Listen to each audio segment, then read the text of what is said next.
Oremos. Amado Dios Padre, que por medio de nuestro Señor Jesucristo el día de Pentecostés derramaste con infinito amor la gracia de tu Santo Espíritu, que es fuente brotante de vida eterna. Hoy, al leer tu palabra, te pedimos humildemente, ven Espíritu Santo, guíanos y concédenos espíritu de discernimiento, sabiduría y revelación, para que podamos conocerte y vivir conforme a tu perfecta y amorosa voluntad. Amén.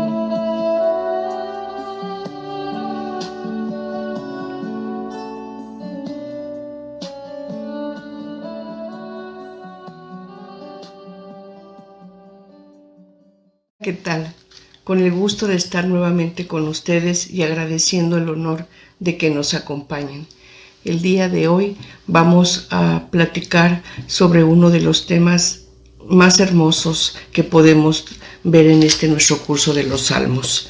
Vamos a hablar de el Padre Nuestro en los Salmos y vamos a encontrar que Jesús era un hombre de oración. Sí, Jesús daba tiempo de su día diaria a la oración. Vamos a ver que Jesús oró en el desierto. Vamos a ver que Jesús oró toda la noche para elegir por la mañana llamar a todos sus discípulos y seguidores y elegir a sus apóstoles. Vamos a ver que Jesús oró al Padre antes de resucitar a Lázaro. Vamos a ver que Jesús oró para bendecir el pan en la última cena. Vamos a ver cómo Jesús oró en el Getsemaní, en su agonía, antes de iniciar su pasión. Vamos a ver que Jesús oró en la cruz. Vamos también a ver cómo Jesús enseña a sus apóstoles, a sus discípulos, los enseña a orar, porque Él era un hombre de oración. Y así vamos a ver cómo Mateo, en su capítulo 6, versículos 5 a 6, nos está diciendo la oración en secreto. Versículo 5. Cuando oréis, no seáis como los hipócritas, que gustan de orar en las sinagogas, en las esquinas de las plazas, bien plantados, para que los vea la gente. Os aseguro que con eso ya recibes su paga. Tú, en cambio, cuando vayas a orar, entra en tu aposento y después de cerrar la puerta, ora a tu Padre, que está ahí en lo secreto, y tu Padre que te ve en lo secreto te recompensará. ¿Cuál es la primera recomendación que nos da Jesús para orar? Para orar en una verdadera, auténtica, sincera oración, conversación con el Padre. Bueno, que entremos en el secreto de nuestra habitación. Esto quiere decir en nuestro interior, en nuestro corazón. Y no estar haciendo alarde de que nos vea la gente como oramos o que somos gente de oración. Entonces, la oración es un encuentro personal con Dios. El creyente, el cristiano, se presenta ante Dios para hablar con Él, para entrar en conversación con Él. Eso es lo importante. Después vemos nosotros en el mismo Evangelio de Mateo, pero ahora en el versículo 7 y 8, nos dice lo siguiente Jesús: ahora bien, cuando oréis, no charléis mucho como los paganos, que se figuran que por su palabrería van a ser escuchados. No seáis como ellos, porque vuestro Padre sabe lo que necesitáis antes de pedírselo. ¿Qué nos está diciendo aquí Jesús? Como niño que se acerca a su papá, a su mamá, para hablar con él y hacerle sentir lo que le pasa, lo que piensa, lo que le ocurre, lo que necesita. no utiliza introducciones o algún tipo de ritual para poder acercarse a papá, a mamá, como cuando queremos hablar con ellos. Pues de esa misma manera Jesús nos recomienda que lo hagamos cuando nos acerquemos, cuando nos pongamos en presencia de nuestro amado Dios Padre para hablar con Él. Sin requisitos previos, sin preparativos. No se trata de hacer un ritual o de hacer una práctica. No, simplemente entrar en presencia de Dios con confianza, con humildad, doblando la rodilla, poniéndonos en presencia de nuestro Creador, el Todopoderoso, pero sabiendo que por adopción somos sus hijos y Él es siempre fiel, Él es amoroso, compasivo, misericordioso.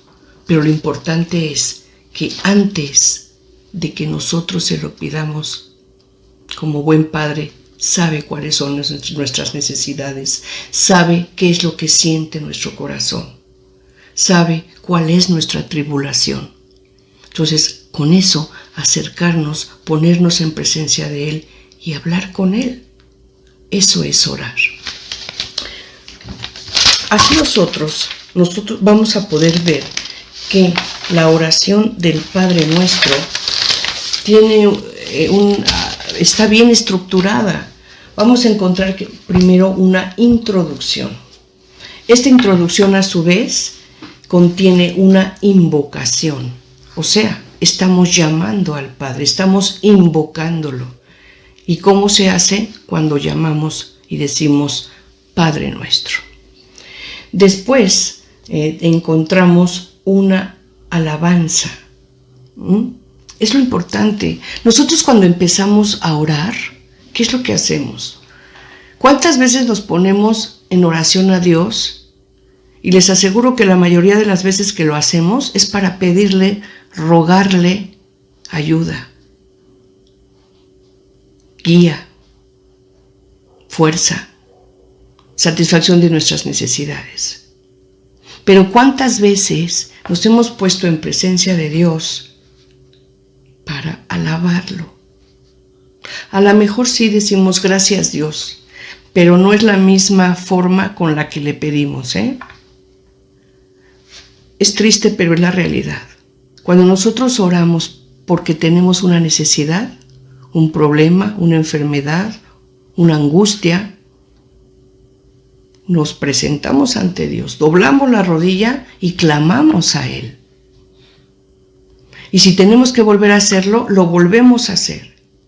Y lo volvemos a hacer las veces que nuestro corazón y nuestra necesidad, nuestro dolor, lo exijan. Pero una vez superado eso, una vez consolado, una vez resuelto,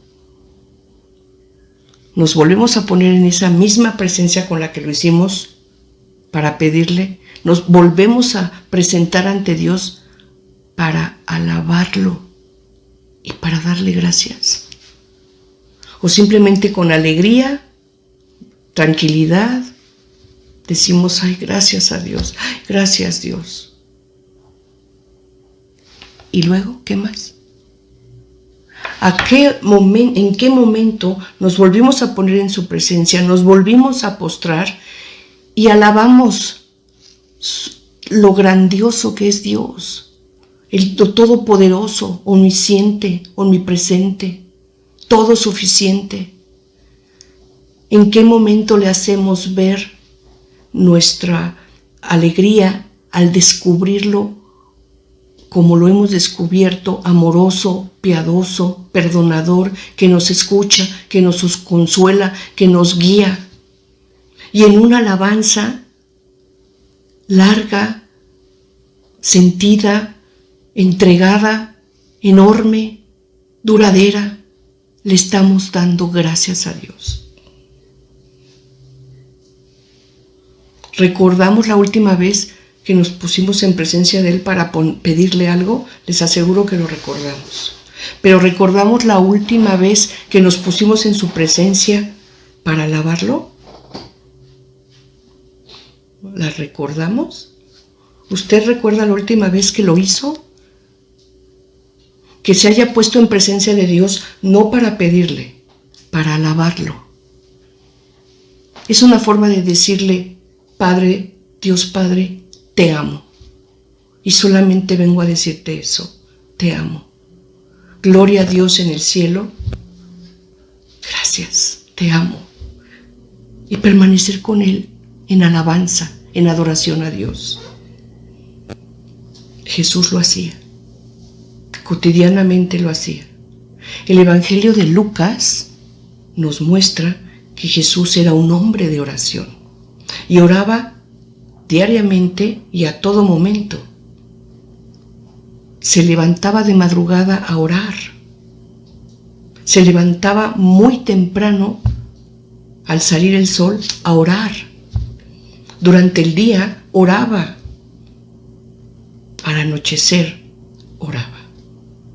Regresando a nuestra lámina, retomando la estructura del Padre Nuestro, vamos a ver entonces que la oración del Padre Nuestro, como ya señalé, tiene una introducción. Esta introducción se divide a su vez en dos partes y tiene una invocación, después contiene una alabanza y después vamos a encontrar que contiene 6 peticiones.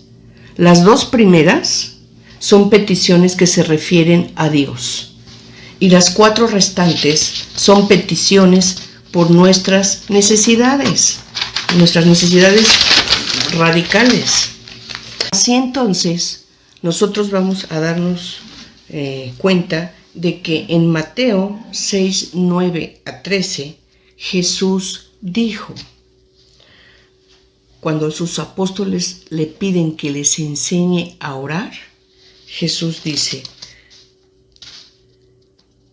vosotros pues orad así.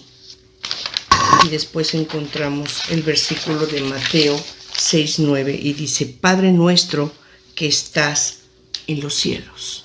Aquí está la invocación. Es un llamado a Dios. Padre nuestro que estás en los cielos. Es un llamado a Dios, pero un llamado al Padre. Esto está descubriendo un amor filial. Fuimos creados a imagen y semejanza de Dios, mas no iguales. Y gracias a nuestro Señor Jesucristo, somos hijos por adopción de Dios. Somos hijos de Dios por adopción. Entonces, aquí está la invocación. Después, en Mateo también 6:9 dice, santificado sea tu nombre. Esta es una alabanza. Estamos alabando a Dios trascendente, el todo suficiente, el omnisciente, el todopoderoso, el omnipresente. Dios sobre todo, todo creado por Dios, todo es de Dios. Nosotros, criaturas de Dios, y gracias, repito, a Jesucristo, sus hijos por adopción. Pero el santificado sea tu nombre es una alabanza que estamos dando a Dios. Después, en Mateo 6, versículo 10, dice, venga a nosotros tu reino. Esta es la primera petición. Es una petición que se refiere a Dios. Venga a nosotros tu reino.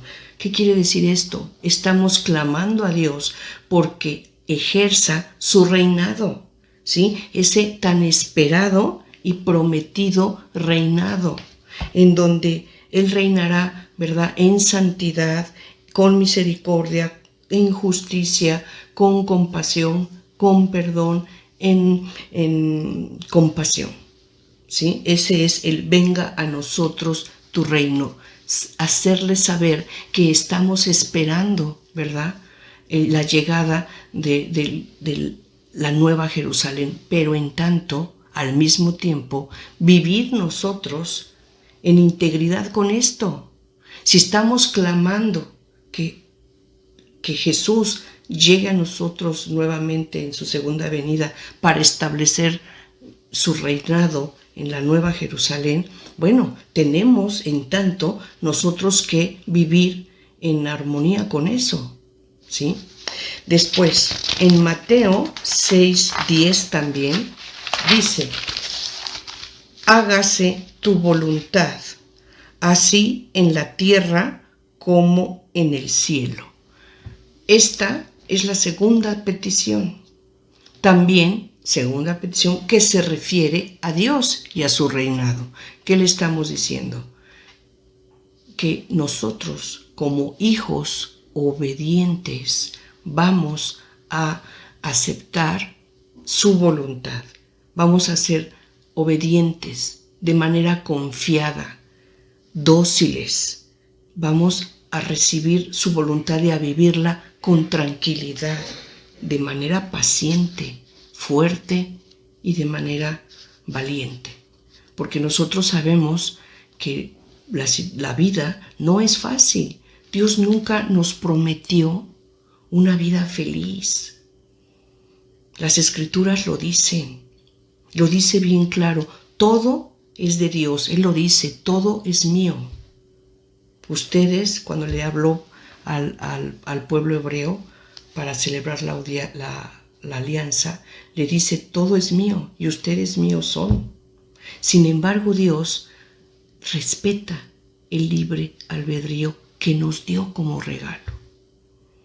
Entonces, nosotros debemos entender que dentro de ese libre albedrío Dios espera obediencia.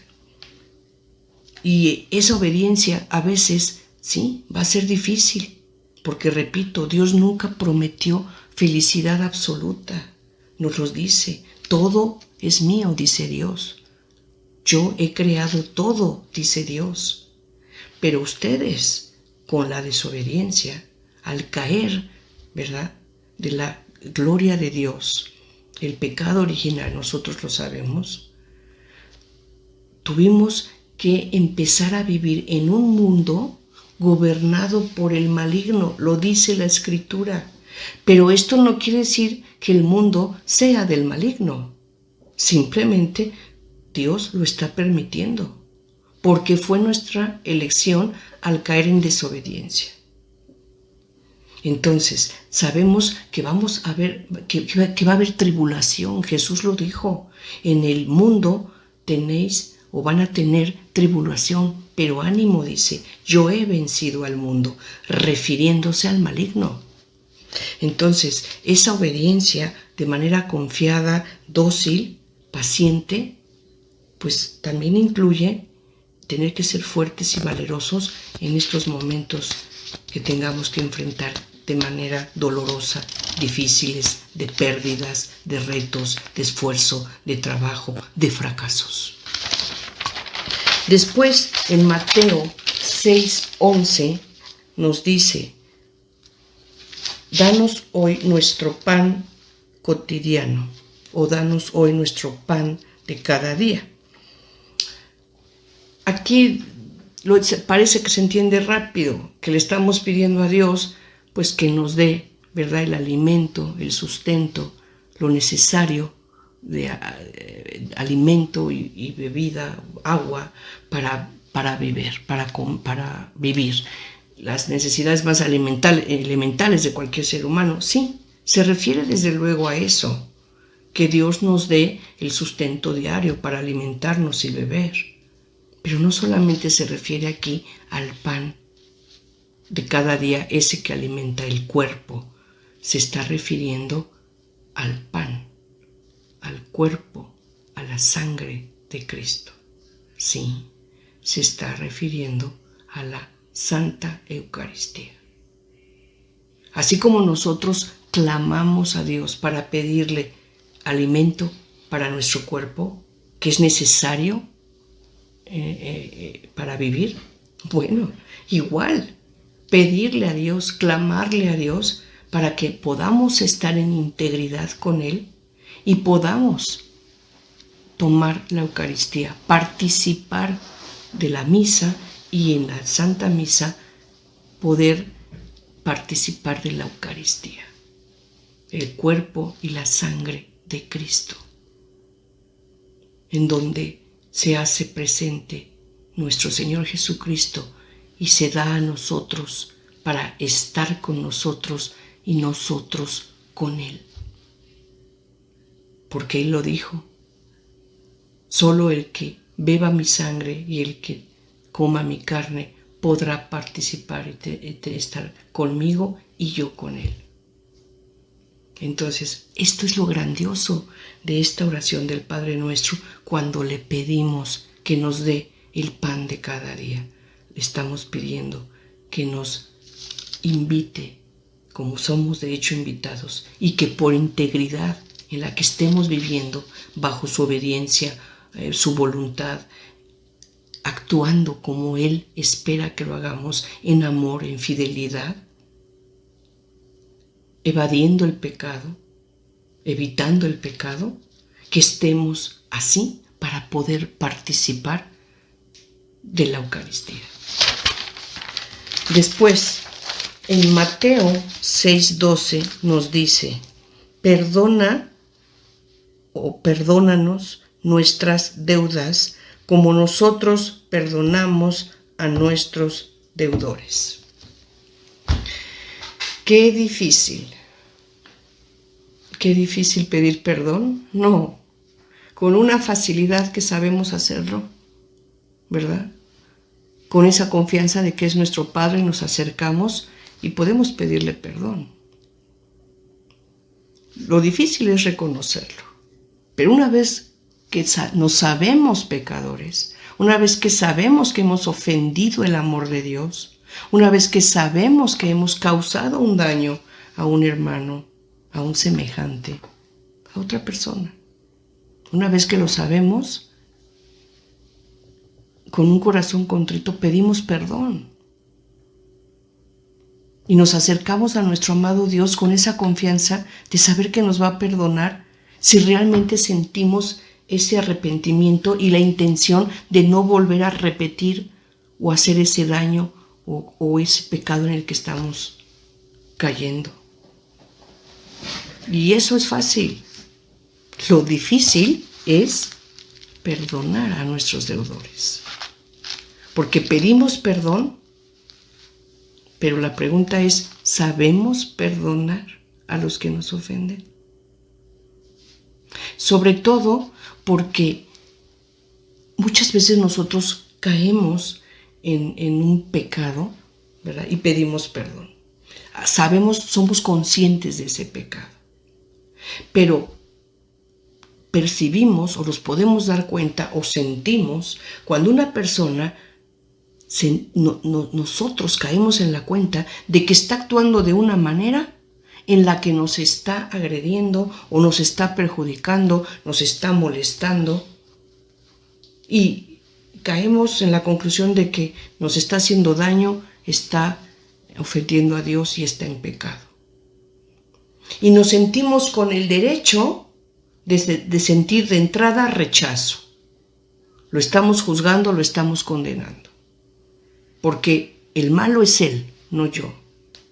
Porque Él es el que me ofendió, no yo. Y nos sentimos con derecho de sentir molestia y no perdonar.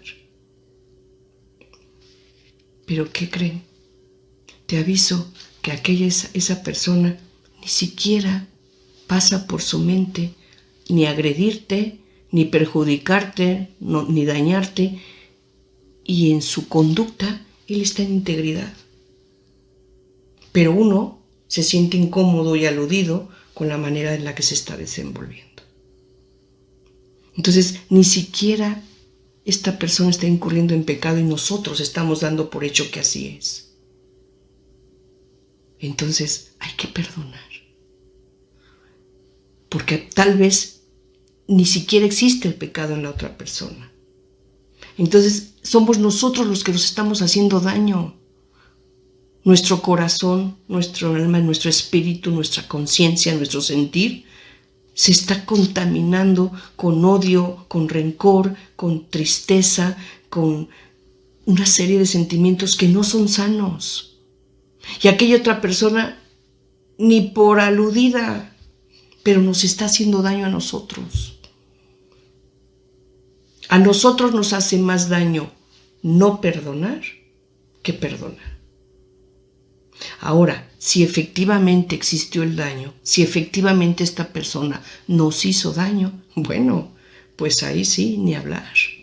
Tenemos que hacer un acto, un examen en el que aprendemos y practicamos el perdón, un perdón auténtico, un perdón legítimo. Jesús, lo primero que dijo en la cruz no fue sufro. Jesús no dijo es que estoy sufriendo, es lo que me está pasando. No. Lo primero que Jesús dijo en la cruz, en medio del dolor, en medio de la calumnia, de la burla, de toda esa tremenda situación que estaba enfrentando, lo primero que dijo Jesús en la cruz fue, perdónalos. Clamó al Padre pidiendo perdón para nosotros en medio de su sufrimiento y de la injusticia de la que estaba siendo objeto, clamó perdón para nosotros. Entonces, practiquémoslo. Es doloroso, es difícil. A veces sentimos o no nos sentimos capaces de poder hacerlo. En oración y en paz con Dios se logra. Pidámosle a Dios que nos ayude a perdonar. También se vale. Después, en Mateo 6, versículo 13, encontramos la quinta petición que nos dice, no nos dejes caer en tentación.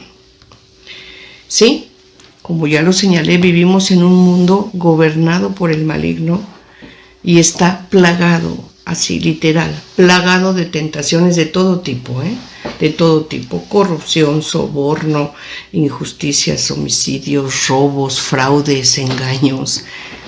Y ahí vivimos, ahí estamos. Por naturaleza, nosotros tenemos concupiscencia. Lo he dicho, somos pecadores por naturaleza. Quien diga que no lo es, pues graso error, ¿verdad? Y le falta humildad y reconocer que la tendencia al pecado a veces nos domina. Y vamos a tener que enfrentar una dura lucha para saber superar, sobreponernos a esas tentaciones que nos llevan a ofender a Dios, a caer en pecado. No podemos jamás huir de enfrentar una situación así. Nuestro Señor Jesucristo, nuestro amado Jesús, lo vivió. Si nosotros recordamos la agonía del Getsemaní, después de haber concluido la cena en donde dio la partición del pan, su cuerpo y su sangre, lo repartió con sus discípulos, pidió que lo repitieran esto en recuerdo suyo, se retiró a orar al jardín del Getsemaní. Y ahí cayó rostro en tierra y oraba al Padre. ¿Por qué? Porque estaba enfrentando debilidad, estaba enfrentando miedo, estaba enfrentando sufrimiento. Todo esto no son más que armas a las que a veces, o muy frecuentemente, o siempre más bien, recurre el maligno para golpearnos, para debilitarnos, para arrancarnos de la presencia, de la cercanía, de la relación que tenemos con Dios. Lo hizo con Jesús. Y Jesús, clamando al Padre, dijo, aparta de mí esta copa. Pero finalmente tomó él el amor, la obediencia que tenía para su Padre y superó la tentación. Ángeles fueron enviados a él, el Espíritu Santo obviamente, se llenó él de Espíritu Santo para sobreponerse a esa tentación, para superar esa tentación. Se llenó de valor. ¿Para qué? Para actuar en obediencia a su Padre. Aunque esto iba a ser doloroso, difícil, pero así lo hizo. Entonces ahí tenemos una clara muestra de lo que Jesús hizo, y cuando nosotros estemos enfrentando una situación difícil en la que nos veamos fuertemente tentados, Recordemos ese momento de agonía en el jardín Getsemaní con nuestro Señor Jesucristo. Llenémonos de Espíritu Santo que Dios nos envía, porque al que lo pide, quien pide Espíritu Santo, Dios se lo da. Sí, entonces, cuando estemos enfrentando un momento de tentación, en el que sabemos que vamos a salir de la voluntad de Dios, en la que vamos a ofender a Dios o en la que vamos a causar daño a alguien por la conducta que podamos estar realizando o lo que estemos haciendo o dejando de hacer, pidamos Espíritu Santo, ¿verdad? Para que no nos deje caer en esas conductas que sabemos ofenden a Dios, pero más que nada daña nuestro corazón, nuestro espíritu, nos aleja de Dios y puede ser motivo por el que perdamos esa comunión con Dios, esa comunicación, ese vivir con Él. Después entramos a la sexta petición, la última. La tenemos en Mateo 6:13 y nos dice: mas líbranos del mal. Bueno, ¿qué podemos decirles? ¿Qué les puedo decir yo aquí? ¿Quién no ha enfrentado una situación de peligro, de enfermedad, de riesgo, en la que pidamos a Dios que nos ayude, que nos libre de una situación en la que caigamos en error, caigamos en injusticia, caigamos en injusticia cometida por nosotros o que seamos objeto de una injusticia? Que caigamos en un error y perjudiquemos a alguien o que alguien en error nos perjudique.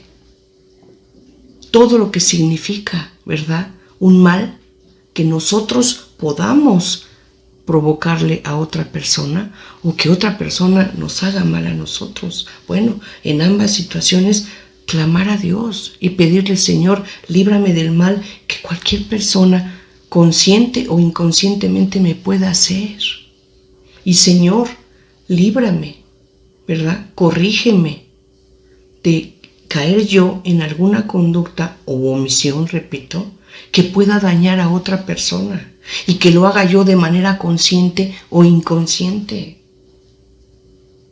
Yo soy imperfecta, llena de errores, pero tú, mi Señor Todopoderoso, eres perfecto y tu voluntad es perfecta.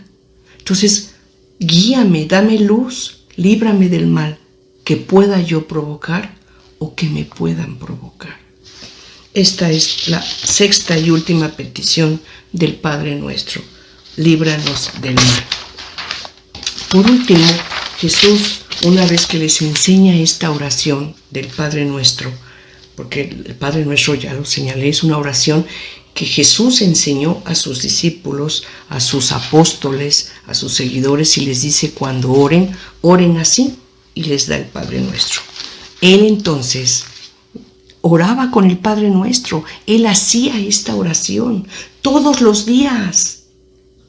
Todos los días oraba el Padre Nuestro y les enseñó a sus seguidores, apóstoles y discípulos que todos los días oraran de esa manera, diario.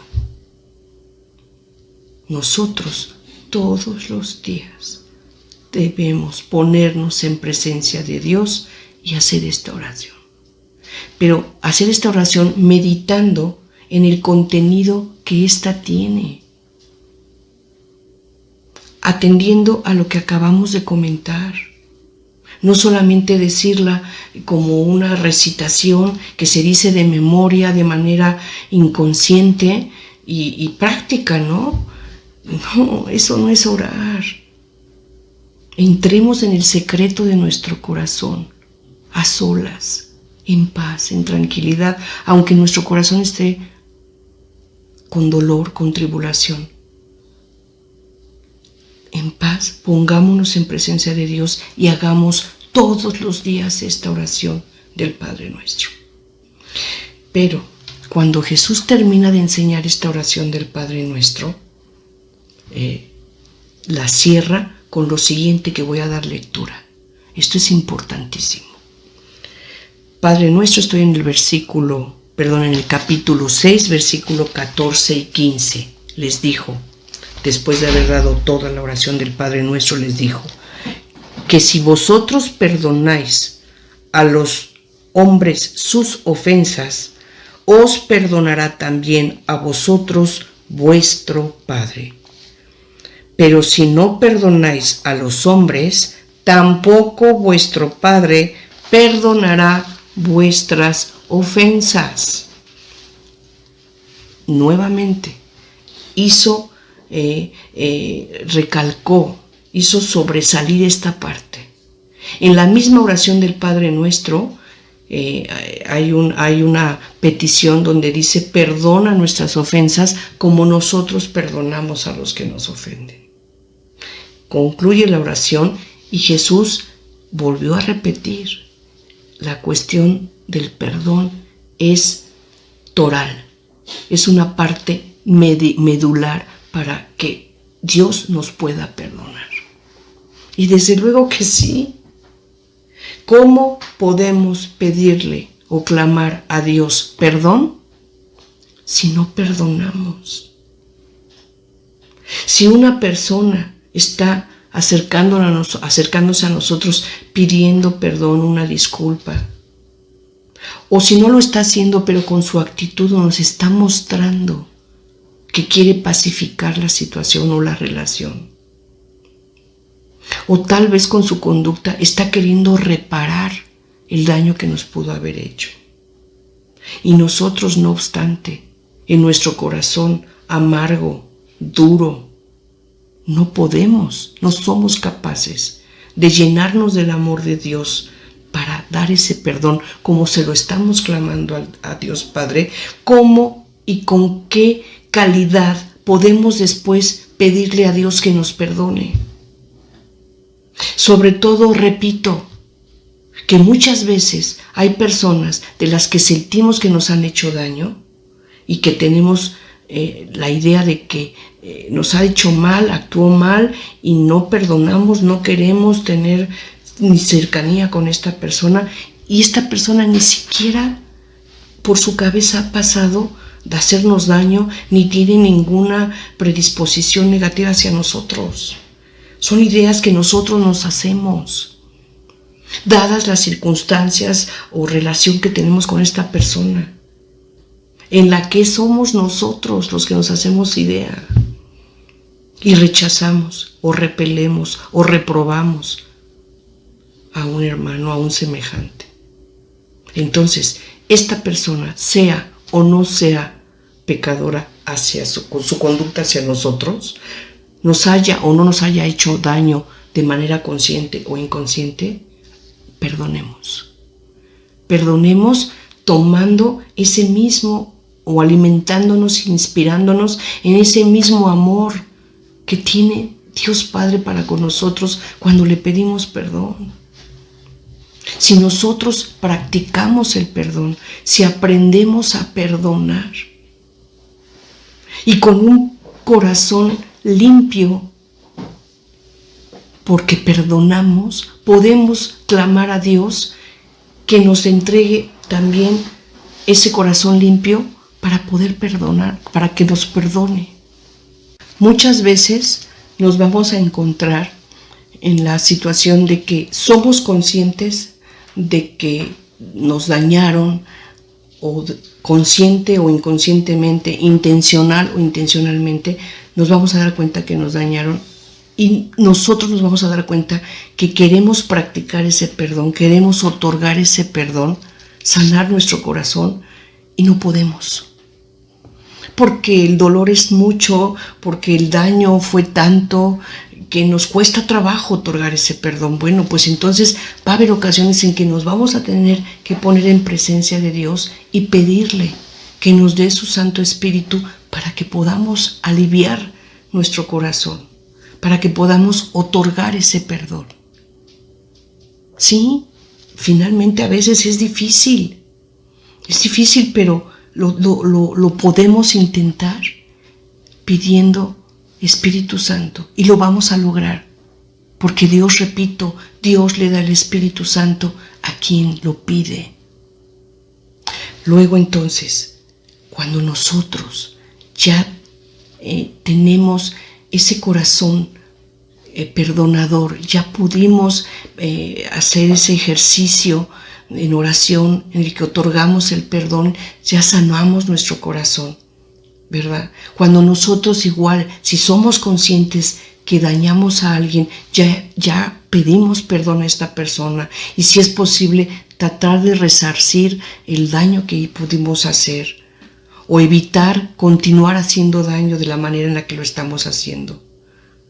Una vez que si nosotros causamos el daño o nos causaron daño a nosotros, ya hicimos ese ejercicio, esa práctica necesaria para otorgar el perdón o para que nos perdonen.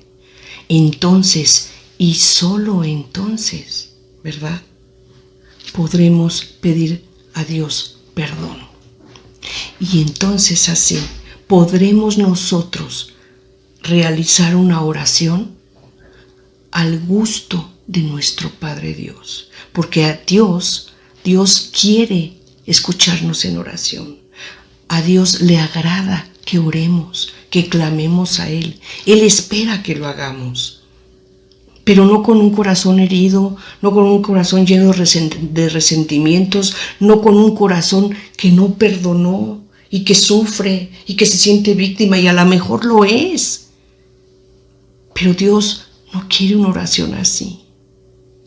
Dios quiere una oración de amor, de perdón, de convivencia con nuestros seres queridos y con aquellos con los que en la vida estamos conviviendo y estamos relacionándonos, nos guste o no nos guste, nos acomode o no. Tenemos que procurar vivir en una situación en la que haya paz, en la que haya armonía, cooperación, consideración, tolerancia, respeto. Luego entonces así podremos hacer una oración agradable a Dios. Y yo sí quisiera que tomaran nota de esta cita, que la leyeran, que meditaran sobre ella, y que solamente así sepamos que podemos hacer y estar en oración agradable a Dios. ¿A qué cita me refiero? Me refiero a 1 de Timoteo, capítulo 2, versículo 8. Le voy a dar lectura. Sí, por aquí la tengo ya apartadita. Fíjense lo que nos dice la primera epístola a Timoteo en su capítulo 2, versículo 8. Ya reunimos las condiciones. Ya perdonamos. Ya tratamos de pedir perdón, de resarcir, si es posible, el mal que hayamos hecho. Bueno, ya estamos en paz, en armonía, en convivencia, en tolerancia, en respeto. ¿Ve? Dice, 1 de Timoteo, capítulo 2, versículo 2. Dios nos dice: quiero pues que los hombres oren en todo lugar, elevando al cielo unas manos piadosas, sin ira ni contienda. Esa es la oración que Dios quiere. Que no haya ira, que no haya contienda entre los hermanos. Que nos perdonemos y que así levantemos las manos y clamemos en oración a nuestro amado Dios Padre. Esa es la oración agradable a Dios. Una oración sin ira ni contienda. Así entonces, habiendo analizado esta hermosísima oración del Padre Nuestro, podemos ahora irnos a encontrar esta oración del Padre Nuestro en los Salmos. Y así vamos a encontrar que en el Salmo 27, versículo 10, dice: si mi padre y mi madre me abandonan, el Señor me recogerá. Esto es en relación a la invocación del Padre Nuestro que estás en el cielo. La invocación se refiere a esto, como las siguientes citas, que son Salmo 2, versículo 7, Él me ha dicho: tú eres mi hijo, yo te he engendrado. El Salmo 103 en su versículo 13 dice: como un padre se encariña con sus hijos, así de tierno es Yahvé con sus adeptos. El Salmo 89, 27 dice: Él me invocará, tú eres mi Padre, mi Dios, mi roca salvadora, yo le nombraré mi primogénito. El Salmo 34, 12 dice: venid, hijos, escuchadme. Luego, en relación a la alabanza que dice el Padre Nuestro, santificado sea tu nombre, encontramos el Salmo 116, versículo 13, que dice: alzaré la copa de la salvación invocando tu nombre. El Salmo 8, versículo 2 y 10 dice: Señor, dueño nuestro, qué admirable es tu nombre en toda la tierra. El Salmo 119, 55 dice: por la noche me acuerdo de tu nombre. El Salmo 103, versículo 1 dice: bendice alma mía al Señor y todo mi ser a su santo nombre. En relación a la petición que hacemos a Dios cuando dice: venga a nosotros tu reino, encontramos el Salmo 45:2 que dice: me brota del corazón un poema bello, recito mis versos a un rey. El Salmo 146, versículo 10 dice: el Señor reina eternamente, tu Dios, Sión, de edad en edad. Salmo 5, 3. Rey mío y Dios mío. Salmo 93:1.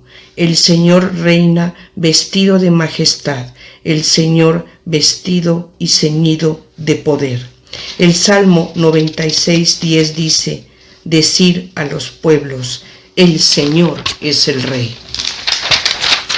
En relación a la segunda petición que hacemos al orar el Padre Nuestro, que dice: hágase tu voluntad en la tierra como en el cielo, encontramos los siguientes salmos relacionados. Salmo 119, 18. Ábreme los ojos y contemplaré las maravillas de tu voluntad. Salmo 40, versículo 8 y 9. Aquí estoy para hacer tu voluntad. Salmo 119, 16, tu voluntad es mi delicia. Salmo 119, 97, cuánto amo tu voluntad, todo el día la estoy meditando. El Salmo 143, versículo 10, enséñame a cumplir tu voluntad, ya que tú eres mi Dios. En relación a la tercera petición que contiene el Padre Nuestro, que dice: el pan nuestro de cada día, dánoslo hoy, encontramos los siguientes salmos relacionados. Salmo 136, versículo 25, Él da alimento a todo viviente. El Salmo 85, 13 nos dice: el Señor nos dará la lluvia y nuestra tierra dará sus frutos. El Salmo 128, en su versículo 2 nos dice: comerá del fruto de su trabajo. El Salmo 23, en su versículo 1, dice: el Señor es mi pastor, nada me falta. El Salmo número 34, en su versículo 11, dice: los ricos se empobrecen y pasan hambre, los que buscan el Señor no carecen de nada. La cuarta petición del Padre Nuestro, que nos dice: perdona nuestras deudas, así como nosotros perdonamos a nuestros deudores, encontramos los salmos relacionados, que son: Salmo 32:1, dichoso el que está absuelto de su culpa, a quien le ha sepultado su pecado. Salmo 35, versículos 12 y 13, me pagan mal por bien. Yo, en cambio, cuando estaba enfermo me vestía de saco, me mortificaba con ayunos y desde dentro repetía mi oración. El Salmo 109, versículos 4 y 5, dice: en pago de mi amor me acusan mientras yo rezo, me devuelven mal por bien, odio por amor. El Salmo 103, en su versículo 8, dice: el Señor es compasivo y misericordioso, lento a la ira y rico en misericordia. El Salmo 13, en su versículo 6, dice: yo confío en tu misericordia. En relación a la quinta petición del Padre Nuestro, que señala: no nos dejes caer en tentación, encontramos como salmos relacionados a esto el Salmo 1, versículo 6, que dice: el Señor protege el camino de los justos. El Salmo 121, en su versículo 3, no deja a tu pie resbalar. El Salmo 91, 12, te llevarán en sus manos para que tu pie no tropiece en piedra. En Salmo 94, 18, cuando me parece que voy a tropezar, tu misericordia, Señor, me sostiene. El Salmo 146, en su versículo 8, dice: el Señor endereza a los que ya se doblan. Y por último, la sexta petición del Padre Nuestro, que nos dice: líbranos del mal, encontramos en el Salterio relacionados a líbranos del mal del Padre Nuestro, encontramos el Salmo 34, 7, que dice: si el afligido invoca al Señor, Él lo escucha y lo salva de sus angustias. El Salmo 30, en su versículo 2, te ensalzaré, mi Dios, porque me has librado. El Salmo 18, 20, me libró porque me ama. El Salmo 140, versículo 2, líbrame, Señor, del malvado. El Salmo 56, en su versículo 9, recoge mis lágrimas de tu odre, Dios mío. Aquí tenemos entonces los salmos relacionados con el Padre Nuestro. ¿Qué podemos concluir entonces? Jesús, que conocía, que oraba con los salmos, pues fue precisamente en ellos en donde Él, en su amor hacia el Padre, en la oración que Él practicaba diariamente, encontró estas citas en los salmos, y Él, en su sabiduría, fue que resumió y nos entrega una oración completa, una oración plena, llena, en la que todas nuestras súplicas que podamos pedirle al Padre están contenidas en el Padre Nuestro. No hay nada que queramos pedirle a Dios Padre en ruego, en oración, que no se contenga en el Padre Nuestro. Así entonces, como siempre terminamos nuestra plática del día de hoy, poniéndonos en oración, pidiendo Espíritu Santo que nos llene para poder discernir su palabra, comprenderla. Presentémonos ahora ante Dios Padre, pongámonos en oración con los salmos. Muchas gracias, nos vemos dentro de 8 días en nuestro capítulo 11, en el que espero tener el regalo de su presencia. Muchas gracias.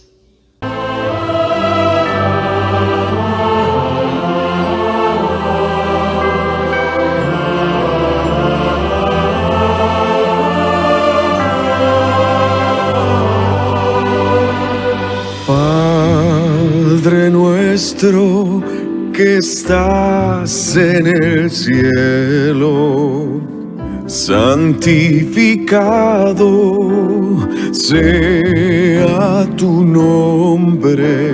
Venga tu reino y hágase tu voluntad, así en la tierra